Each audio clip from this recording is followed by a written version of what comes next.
We are live. Hey folks, we are going to get started here in just a minute with this week's episode of The Leap. Just going to get it going here in a second. Thanks for those of us who are joining us. Hey Demetri, we're going to get you up on stage here.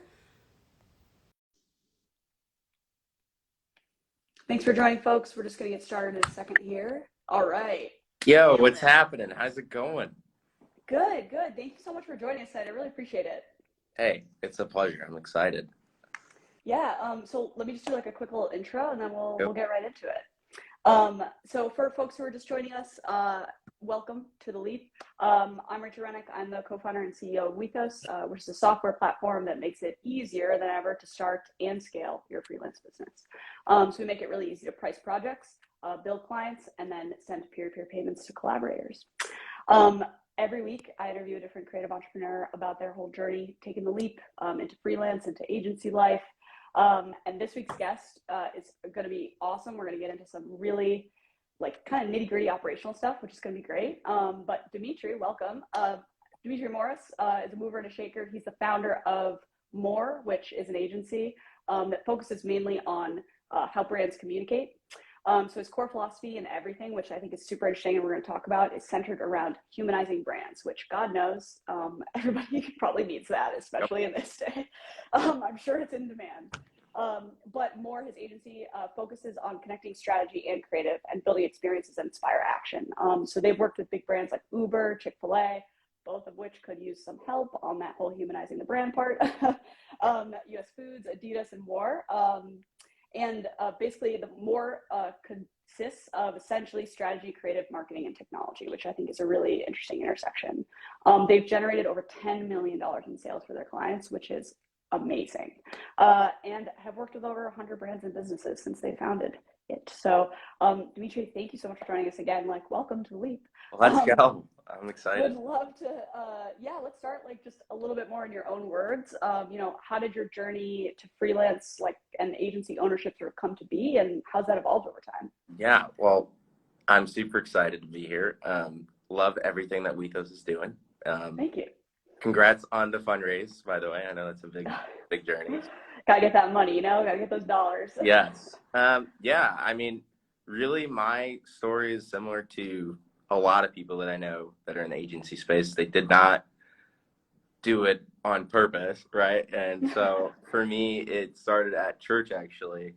I was kind of an intern and they kind of needed help with social media. And so they're like, hey, take it and run with it. And so I was probably 15 at the time. And, I was creating cool content. It wasn't in essence like what people would consider as quality in 2020, but 2022, but it was good enough for my age. And so that I gathered confidence through that. And then just by meeting mentors, people are always willing to give up opportunities if you ask good questions. And so I would literally just take people out to coffee and ask about their journey, ask about how they started their business, and that would lead to just doing random video projects. So I started with video production. And so the first project I had was for a tennis club, and they needed a branding video to get new members. And so literally I didn't have any camera equipment. And I literally was like, all right, I could do it. And so I found a videographer. Classic. Been there. And then we showed up on a shoot day that we agreed on. And then from there, I guess I directed. I didn't know what directing was at that point. And so that's kind of how it all began. And that video, it was really helpful for his brand. And then just organically over time, just by being able to talk about it confidently, that's what started. I started getting opportunities because of that. And so, that's kind of how it started. But obviously, there's way more that's happened since. So yes, definitely. I know, I love that. I always joke. It's like that time that my co-founder Claire and I, we did a radio ad for the first time. And they were like, you do a radio ad? And we were like, sure. Google's how to buy radio ad spots and just trying to work your way through it. And so I feel like that self-made approach is something that I hear all the time. And it is a little bit of trial by fire, right? Totally. Win. Totally. So in terms of your approach around humanizing brands, which I think is definitely more relevant than ever. Yes. can you help us understand like what kinds of clients typically sort of come to you? And then, yeah, like how much do they approach you sort of understanding that they have an issue with this already, like an obvious problem, versus how much is it something that you kind of help them uncover, I guess, throughout your, discovery process? Yeah, I think that's great. Initially, I was working with a lot of nonprofits, just really like, people that were just starting their businesses, so startups, but as I kind of matured in the journey, it was, focusing on B2B businesses that are serving like weird industries. So like one of our biggest clients, they sell printers, so I'd like to call them boring clients. And then more recently, we've moved towards the education space, and that has been a really cool evolution of where we're going, just because, we believe in the next generation of people that, are able to do good things. And so, ed tech and education brands have been really, really helpful or really powerful for us to work with. And so, and So interesting. The second half of the question, people typically have no idea what the whole phrase humanizing brands is. And so a lot of what we're coming to the table with is just educating them. What does that even mean? What does that even look like? And a lot of it stems from my experience with just, I don't know. The reality is you're being sold to every waking minute, right? The reality is We're all like unwell. it's just normal, and it can make you unwell if you're too consumed over it. But I kind of lost my train of thought. But the reality is, there's a lot of education that we're doing with the brands that are coming to us. So the approach as a whole is not common for whatever reason. So. Yeah, well, I think also like the spaces that you cited make a lot of sense, right? Like the more boring things that aren't as obvious, like it's easier to sell and make human like makeup or candy or I don't know, something that like lends itself to that. I think it's much harder when it comes to like B2B software or like printers, to your point, and like how do you connect with an audience with that? Yeah.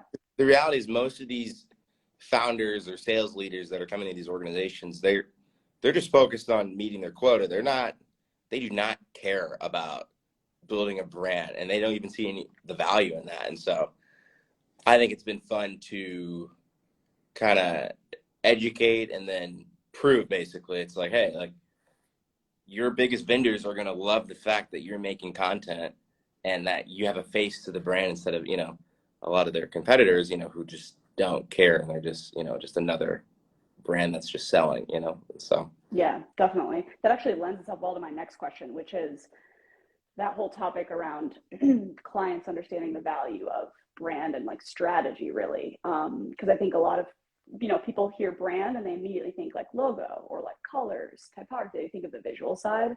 Totally.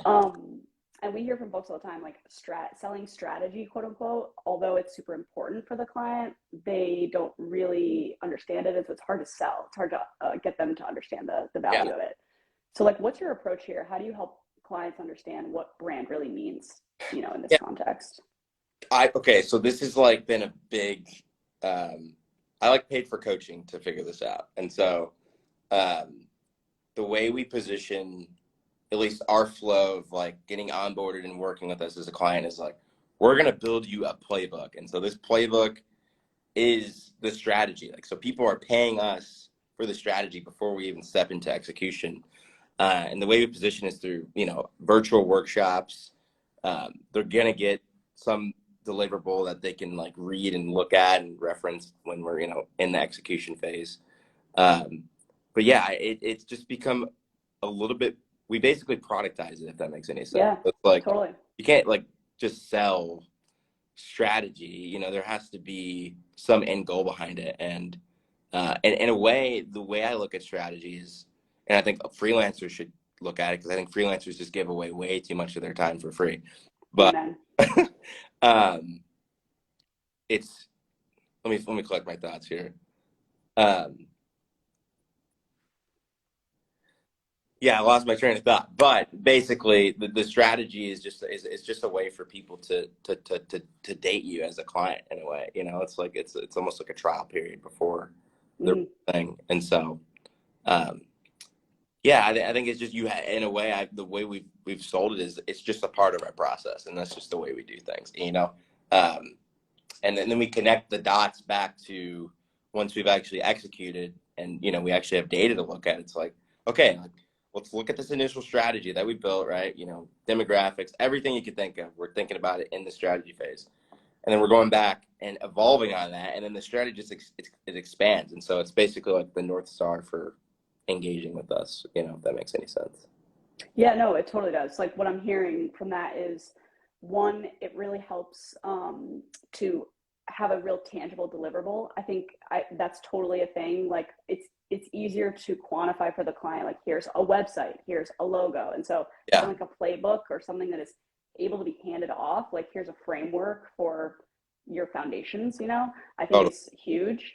Because I totally agree. Like if you're selling just like quote unquote strategy, you're like let's hop on the phone and like talk it out once a month or Yeah, something like that's just a different thing. yeah, So having something really tangible, and then I think positioning it to the client as again like that foundational piece to everything else, which is like it's not, you can't start with the question like what should the logo look like. You have to start with the question like, well, who is the customer? And to me, like what I'm hearing you say is like from a strategy standpoint, that's where you uncover all of those really important pieces that lead to, is it pink or is it blue? Like, well, a lot of it stems from my my cringe when I see people just creating cool things just because it's cool, right? yeah, I think that's where we're at in branding right now. It's just like, oh, they're doing, VR, or they're doing, this style of cinematography. Okay, I'm going to do that too. But there's no quantifiable, reason to do it other than that it's cool. And so yeah. purpose, And yeah, strategy, purpose driven brand building is kind of my mentality behind it all. Um, yeah, I totally get that. And yeah, the whole like kind of visual set of things of like sort of out of the box things is, it is frustrating because I think at this point it's actually much easier to make things look pretty mhm. than to have them like have meaning. And in fact, like if anything is going to get eliminated by AI, it's probably going to be like more of the surface level generation, like generating of things that look great.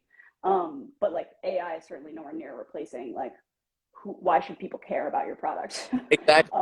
Like you Yeah. got like Taylor Brands. I don't know if you've heard of it, but like they just generate a logo if you like answer some questions. Oh yeah. So I think more than ever, agency owners and freelancers need to be monetizing their thinking, and I think that's far more valuable because it not only shows industry expertise, but it shows that like you really care instead of they're just another machine that you're another number you're cranking out of the machine. Instead Yeah, I love that. Monetizing your thinking. Yeah, totally. So one of the, speaking of like thinking and frameworks, I know you have a framework that you use when you talk about helping your clients humanize their brand. Familiarity plus trust equals authority, which I was reading, I think, an interview that you did a little while ago where you talked about how like, that moment of purchase is where you have like sort of established that authority, I believe. yeah, Um, which I think is like a really interesting and effective mental model. In our context right now, I'm just thinking around like payments and like building trust there and getting people to that point.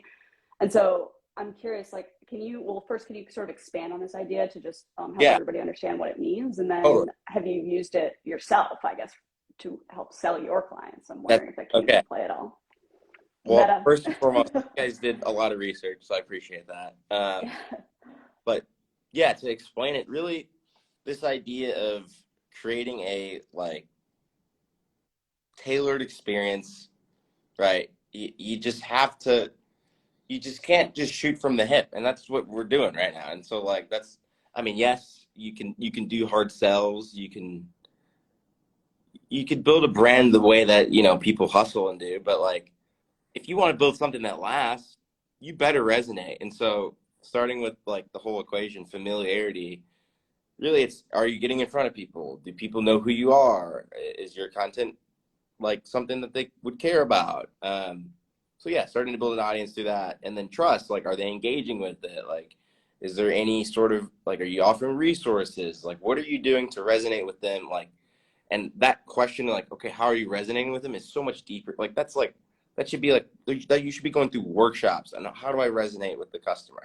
What do they care about? Like all the kind of stuff. And so And doing that, right, you create this like stickiness, right? Because it's like, oh, like they care about me, they understand me, right? Right now, I'm building a brand for this, an ed tech brand, right? It's like they're focusing on Gen Z, so like, what are we doing? We're pulling in a focus group of 18 to 22-year-olds and asking them the questions because we don't know the answers, and so I think it's intentional. That's the reality. And then leading to the last piece, authority, right? Okay, because you've built trust, because you're not posting once a month and coming out of the woodworks with with something that you think is valuable. And you're consistent. You're in front of people. Boom. The authority is either them entering your ecosystem, right? Whatever that looks like. Whether it's a subscription or paying a service fee every month. It's just then being able to create a relationship. That's when the relationship really starts, But through that, you got to figure out, okay, how do I keep them there? And so that's figuring out how to create growth loops that keep people engaged and keep them interacting with your brand over a long period of time. I think more than that, I think it's really important for agency owners to study how software companies are built because they're very focused on retention and that same kind of mental model kind of applies here because it's like, okay, once you have trust, that's great, but how long are they going to stay a client? Or what's your retention look like, and what's your you know? I kind of over elaborated there, but hopefully that makes sense. No, not at all, not at all. It was actually it's good, helpful context because honestly, I myself went from like a more of a service-based business, running our own like freelance studio to software, totally different beast. um, and like I went through a process of like learning about like growth, what is a growth loop, and like hierarchy of engagement, and what does stickiness mean, and how do you measure all these things, and it's really fascinating. And I think that I think that traditional customer funnel is no longer like as relevant as like how do you continue to accrue value over time. Like the more people are using it, the more valuable it gets, ideally. But yeah, I think that's super interesting because from an authority standpoint too, and like I guess building familiarity and trust is not as easily measurable and tangible. Where the measurable part comes in, I believe, is more on that like conversion point. Yeah. And so like when you're thinking about your own clients, and you mentioned this like with like retention of your clients, which was actually a big thing when we were running our own studio that we focused on, which was like it was much better to bring in revenue by growing existing relationships than to spend a ton of time like we were constantly doing new business, but at the same time it was like the fastest way to bring in revenue is to grow an existing customer. So yeah, like has this come into play at all with you, like establishing trust with your clients and retaining them?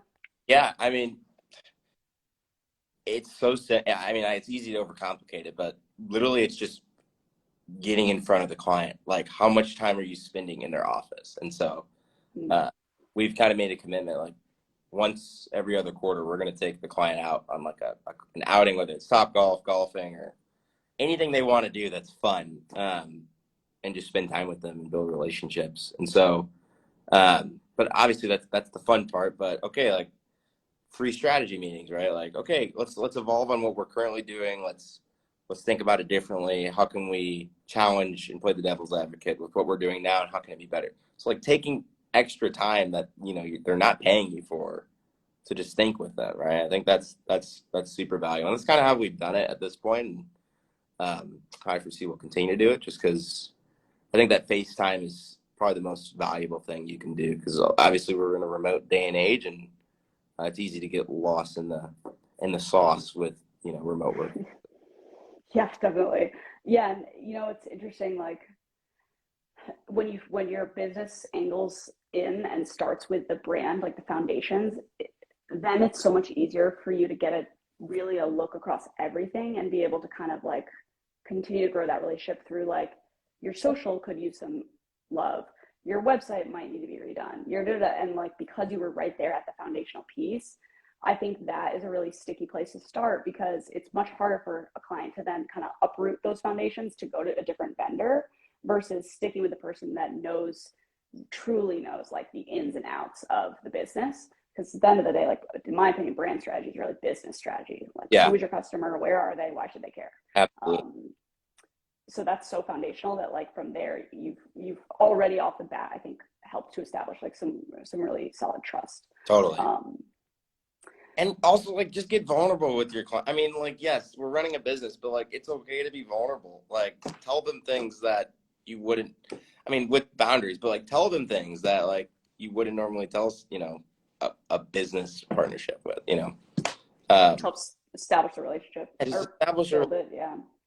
And it's so like taboo, or, you know, it's just weird to talk about it like that, but like, it's that simple, I think, you know. And so that's, Yeah. anyway. For sure. So in terms of, so I want to switch gears a little bit and talk about like operationally.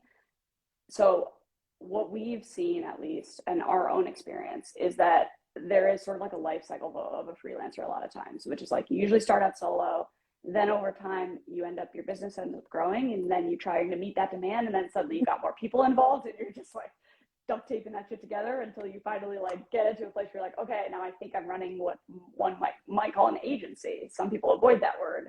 It's a whole thing. But you have about, like, I think it looks like 4 main leaders, including yourself at the company. And I'm just curious, like, can you share a bit more about how you got there operationally? And then, you know, how did you realize or understand like who you needed, you know, quote unquote, in-house with you as you were evolving? Yeah, definitely. Started out with just me, and then these are people that I'd come in contact with a lot. I mean, a lot of these guys are my friends, and so yeah, I think organically with just saying yes to things. Okay, I'll just start with my whole strategy as a whole for how I said yes to things, and then I was like, all right, I'll figure it out after I close the deal. So that's kind of how this has happened at this point. But yeah, in terms of deciding who I needed, I really just decided that I need to have core experts that can be a part of any kind of process with me. And so operationally, you know, I wouldn't say I'm the strongest strategy. The guy that's doing strategy is John Ross, and just having people to bounce ideas off with, I think, is the biggest thing. And then technology, yeah, we're offering a full suite of technology services. Yeah, we hire contractors, but having somebody to kind of wrangle contractors and kind of work through that whole process with me has been helpful. So really, it has been based upon the needs of the agency. And so, yeah, as I've said yes to things, we've just kind of had to adapt. And for now, I think that the core leadership team we have now is kind of supporting the growth until we kind of need to start thinking about, you know, account managers, all that kind of stuff. So we're a small team, but a lot of the stuff we're doing is very centralized. So yeah, because a lot of what I've seen, and again, like what we used to do with our business is like you plug in that central sort of like leader, and then they scale themselves up and down with more like flexible resources. So in the end, like for the agency itself is almost like a trench coat altogether anyway. And so it's like you have those 4 main pillars, which makes sense. Do you spend the majority of your time in like new business and client relationship management, or like where's your sort of, you know, quote unquote zone of genius, as they say?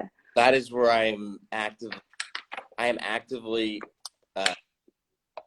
firing myself from the roles I'm doing. And so love it. Love to do it.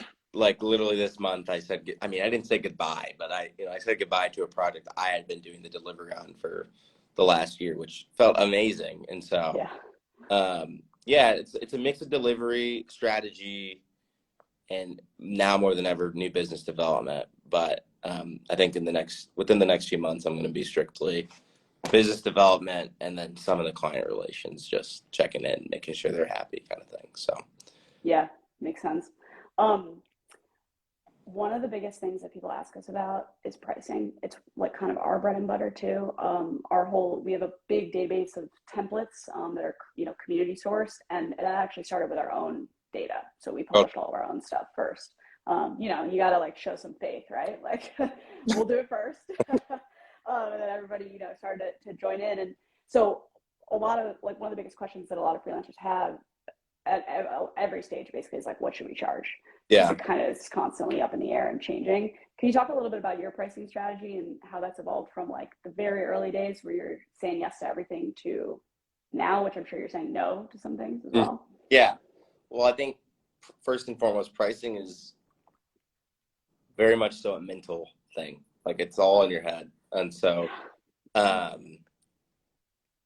initially it was, I was charging at cost, right? And I was here to scare people away just because I wanted the experience. But now I think the strategy is focused on obviously protecting agency margins, which right now we're running at 70% margins, which is wow. That's amazing for like a service-based business. I yeah, think the typical is like something between 15 and 20%. So that is incredible. exactly. I mean, it's been crazy. But yeah, I think the biggest thing about pricing is just being able to continue to raise your prices, right? I think it's an easy thing to get into the trap of, $5,000 is how much I charge for a website, but I think once you really start to break down what you're really doing for a client and how, I think you got to put through the equation, like what is the true value they're gonna get out of this long term. So you kind of have to figure out like, is there gonna be some form of return on investment, and then scale your numbers from there. But I think as a freelancer, it's easy to stay in the mindset of, well, first and foremost, freelancers are freelancers, so they kind of need it. But I think in order to move outside of that mindset, you have to just take leaps every time you get opportunities and just start charging $2,000 more each client. Otherwise, you will stay in a lane where you're trading your time for money, which ideally, as an agency owner, you need to be continuously focused on the bigger vision. Otherwise, it's, you're literally a high paid employee at a cool company. So That right there. That right yeah. there. Is there anything like any advice you have specifically, I guess, of like, what do you say to an existing client when you're raising your prices? Like any Yeah. language folks can think Well, about using? I know it's always awkward. no, I think that's fair. I think the biggest thing is you don't want to price yourself out, but you want to do everything in your power to make your client look great, because you have to realize there's other stakeholders that you're delivering for, right? You might be talking to the chief whatever marketing officer, right? But they're reporting to other people. So you have to give so much confidence that you are the person, right? There's whatever it takes, that you're calm, collected, you don't have a problem with personnel, that you're quick, right? You got to really understand their needs. And like, I think the biggest thing is you want to be able to regurgitate like exactly what they're looking for. So like you need to have a solid discovery process. If your discovery process sucks, like chances are your proposal is going to suck. And so you got to be able to ask the real good questions. And that is going to allow you to, it depends on however your sales process is, but ours is discovery call. We review the proposal with them. Okay. We're not going to let them sit in the dark and review it alone, but we'll review it with them. But that proposal is going to harp on every single thing that they talked about. And, sometimes you got to like be willing to focus on, you got to know what to focus on, what not to focus on, right? Because if their priority is speed, then you want to focus on the timeline. If their priority is quality, like you just got to, I don't know, you just got to be able to assess and like build intuition in how the client communicates. But you got to be able to do that quickly and effectively on the first initial call, I think. Yeah. But what I would say is, you just kind of have to start somewhere at the end of the day, and so as long as you're continuing to evolve and gather resources from people like Wethos, or just listening to podcasts or paying for coaching, but you got to be able to evolve and implement fast. Otherwise you stay in a cycle of mediocrity. Yeah, that's for sure. I think it is like when it comes to just building like that client trust, definitely that what I'm hearing you say is that like make it about them. It's actually not, the sell is actually not even about you at all. It's Not at about all. the client. They literally And like yeah, it's like, because that's the number one mistake I also just see clients making about their brand, which is like, it's actually not about you, it's about your customer. And that is like rings true with everything. And I think like when it comes to the value of what, they're getting, we all also take into consideration things like the size of that client, if it's a nonprofit or not. It helps you just kind of gauge like generally what the budget might be. And then we actually have a blog post for folks that need a resource on this of ways to ask about budget without really asking about budget. Yeah. So it's stuff like, what kind of resources do you have dedicated to this initiative? Like, have you tried this in the past? What was that like? And then just like knowing what kind of vendors they used in the past helps you gauge where they're at with things. And so there's like a lot of those types of like leading questions, I think, where you can figure it out. And what I'm hearing you also say is that like, I think raising your price is probably the easiest thing to do with a net new customer versus an existing one. Absolutely. So don't start off low, because that's where you're at, unless they, have a significant growth themselves. But you want to be able to continuously position yourselves as an expert that knows what they're doing, but also values their time, right? And I think that garners respect too. And so the highest paying clients I have are the most chill clients, and so always that I've heard in the freelance world is, if you charge low, you might, have a low quality experience at the end of the day. Yeah. We actually just got a quick little question in the chat here about chasing down invoices, and that being an issue with clients as well. Any thoughts on like, somebody approves it, you send it, never gets paid? Have you been in that position at all, and what do you do about it? Well, it was never that they didn't want to pay it. It was that they had a very busy schedule. And so I, at the end of the day, made it a goal to text them I don't know. It depends. I guess the question is based upon how you approach the frame to begin with, right? Because I think that's why I said the discovery call is very, very important, because you want to set the frame that like, this is the way we do things, and you're entering into our ecosystem. And so I think even dealing with that issue says that something was wrong with the frame, and you let them have, and it sounds weird to put it like this, but you let them have too much control. Whereas you are the doctor, they're coming to see you for help, and if you're going to get help, you're going to do it our way. And so I guess to answer the question directly, because I'm kind of skipping around, I think you got to make sure your contracts are good. And then you need to have clear expectations with how the next steps work, right? It's like that needs to, I think there's an opportunity to fix your onboarding so that payment is it's very clear on how payment works. And in order to move forward in the process, they need to go through training or look at a deck or something, and be able to do like a quick follow-up call about it all, so that they're on the same page and that there's alignment. So I've definitely found like discussing that stuff up front is super important. Like the payment terms, the cycle that you can expect. Is it, can you bill up front if possible? That's always a good thing to do, as like a deposit. We also, honestly, I got a couple of weird ones for you. At one point we had a Frank, who was a fake person who was from our finance department, because people tend to respond to Frank a lot more than they respond to Rachel. I wonder why.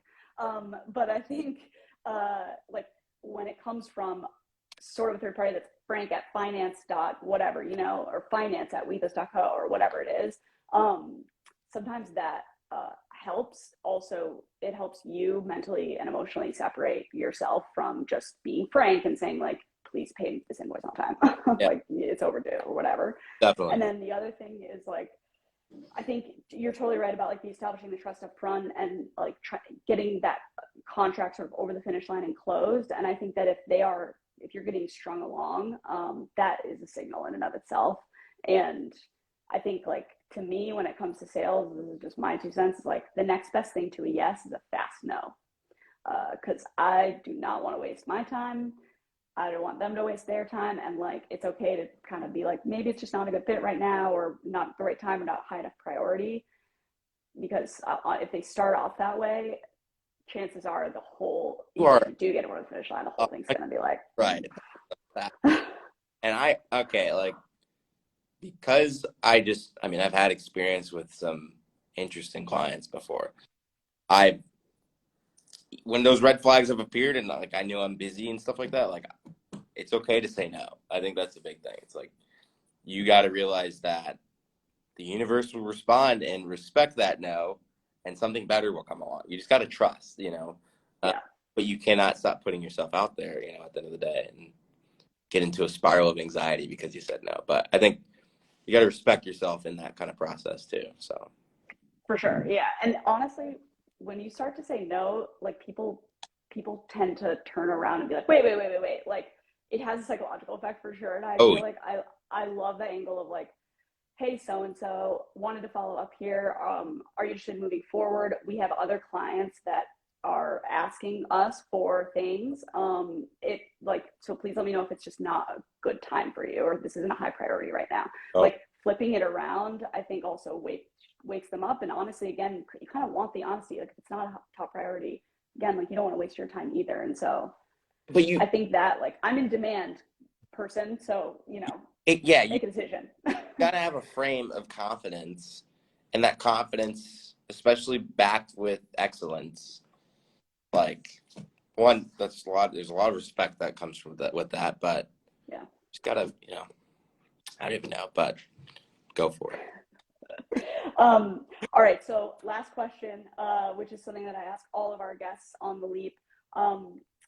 A lot of folks are going freelance right now. In fact, the market is projected by 2027 to be half the US workforce freelance. Wild.